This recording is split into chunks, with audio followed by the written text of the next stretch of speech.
I would also like to acknowledge the presence of our resource persons today, Secretary Laila De Lima. Good morning, Madam Secretary. The Director General of the Technology Resources Center, Mr. Dennis L. Cunanan. Good morning, sir. And of course, yung suki natin dito sa Blue Ribbon, Mr. Ben Herloy. Good morning, sir.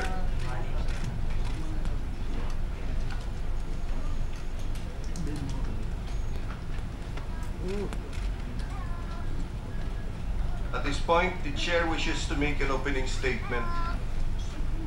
Ladies and gentlemen, distinguished colleagues, once again, I thank all of the resource persons present here for joining us in today's hearing.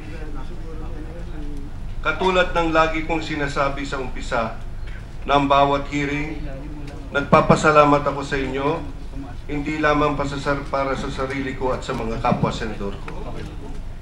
Nagpapasalamat din ako sa inyo sa ngalan ng mga kababayan natin, sa mga kapwa natin Pilipino na patuloy na umaasa na makikita natin ang katotohanan sa issue na ating iniimbestigahan. Today, we have convened specifically to hear the testimony of Mr. Dennis Cunanan, former Director General of the Technology Resource Center. Bago natin pakinggan si Mr. Cunanan, lilinawin ko muna ang mga ilang bagay. Una, ang pagdinig na ito ay bahagi ng patuloy nating paghahanap ng sagot sa tanong natin at tanong ng mga kababayan. Ano ba ang nangyari? Bakit nangyari? Sino ang dapat managot sa nangyari? At ano ang dapat nating gawin para hindi na maulit? Para hindi na maulit yung nangyari. Ang sasabihin mo sa pagdinig na ito, Mr. Cunanan, ay mahalaga sa pagsagot ng mga tanong yun. Pangalawa, dahil importanteng makita ng Blue Ribbon Committee ang sagot sa mga tanong na iyon, inaasahan natin na kayo po, Mr. Cunanan, ay magsasabi ng tama, tapat, at sapat. Walang labis, walang kulang.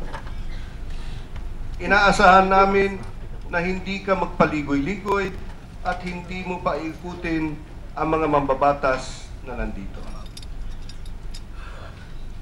Pangatlo, pagkatapos na madinig ng komite ang testimonan ninyo, Mr. Cunanan, pag-aaralan namin ang halaga at kabuluhan nito sa pagsagot sa mga tanong na nabanggit ko. May kabuluhan lamang at halaga ito kung maipapakita sa Blue Ribbon Committee na ang inyong testimonya ay tama, tapat, at sapat. True, truthful, and complete. Tandaan natin ang tatlong bagay na ito. Let us now commence with the hearing.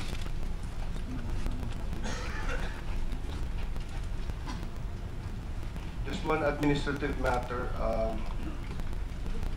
Mr. Cunanan, we are in receipt of the committee is in receipt of your request for so-called legislative immunity. We will grant you the same protection and benefits we have granted to Mr. Ben Herloy during the hearing held on the 12th of September 2013, subject to the approval of the Senate President.